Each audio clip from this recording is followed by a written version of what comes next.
Hi అండి. నమస్తే. Welcome back to మా అమ్మాస్ కిచెన్. నేను మీ సుమతి. ఈరోజు మేము చేయబోయే రెసిపీ ఏంటంటే జిలేబీ ఫ్రై అండి.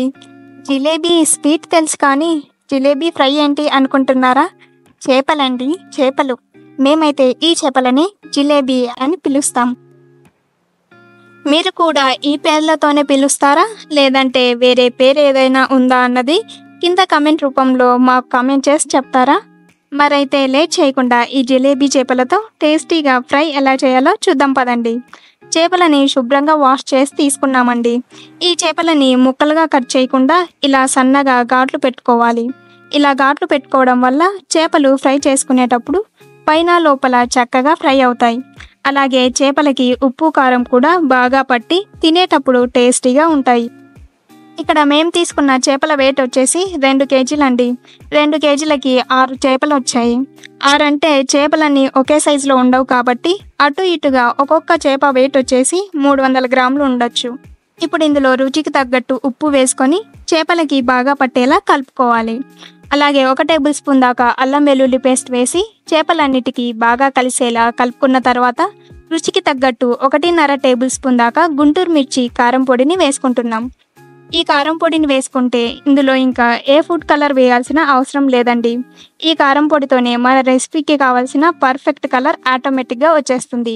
ఇందులో వేసిన ఉప్పు, అల్లం వెల్లుల్లి పేస్ట్, కారం పొడి ఈ ఫిష్కి పట్టేలా బాగా కలుపుకున్న తర్వాత ఇందులో 1.5 టేబుల్ స్పూన్ దాకా కార్న్ఫ్లోర్ పౌడర్ని వేసి మళ్ళీ ఒకసారి బాగా కలుపుకోవాలి. ఇలా కలుపుకున్న చేపలని కనీసం ఒక అరగంట పాటు ఫ్రిడ్జ్లో పెట్టుకొని మ్యారినేట్ చేసుకుంటే చేపకి ఉప్పు కారం బాగా పడుతుంది. మరైతే ఈ చేపలని వేరొక బౌల్లోకి తీసుకొని ఫ్రిడ్జ్లో పెట్టుకుందాం. ఇలా అరగంట పాటు మ్యారినేట్ అయిన చేపలని ఫ్రై చేసుకోవడానికి స్టవ్ పైన ప్యాన్లో డీప్ ఫ్రైకి తక్కువగా, తవా ఫ్రైకి కొద్దిగా ఎక్కువగా 4-5 టేబుల్ స్పూన్ల దాకా ఆయిల్ పోసుకోవాలి. ఆయిల్ మరీ ఎక్కువ వేడకూడదండి. మీడియంగా వేడైన తర్వాత మ్యారినేట్ చేసుకున్న చేపలని ఒకదాని తర్వాత ఒకటి ఆయిల్లో వేసుకోవాలి.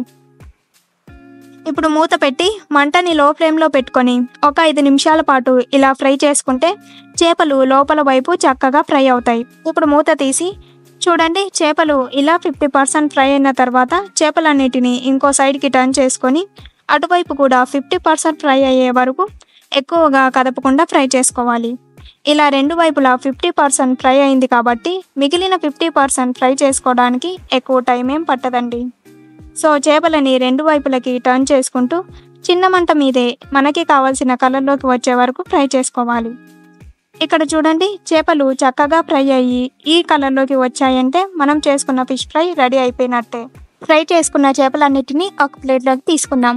సేమ్ ఇలానే మిగిలిన చేపలని కూడా ఫ్రై చేసుకోవాలి. అలాగే గార్నిష్ కోసం పొడవుగా కట్ చేసుకున్న పచ్చిమిర్చి, కొద్దిగా కరివేపాకు వేసి ఫ్రై చేసుకుంటున్నాం. అంతేనండి, చూసారు కదా, మనం చేసుకున్న ఫిష్ ఫ్రై రెడీ అయిపోయింది. చూడ్డానికి ఎంత బాగుందో కదండి. చూడ్డానికే ఇంత బాగుంటే టేస్ట్ చేస్తే ఇంకెంత బాగుంటుందో కదా. మరైతే లేట్ చేయకుండా తక్కువ టైంలో జిలేబీ చేపలతో టేస్టీగా ఫ్రై చేసుకొని ఎలా ఉందో మీ ఫీడ్బ్యాక్ని మాతో షేర్ చేసుకోండి. ఈ వీడియో మీకు నచ్చినట్లయితే లైక్ చేయండి, షేర్ చేయండి. మా ఛానల్ని సబ్స్క్రైబ్ చేసుకోండి. బాయ్.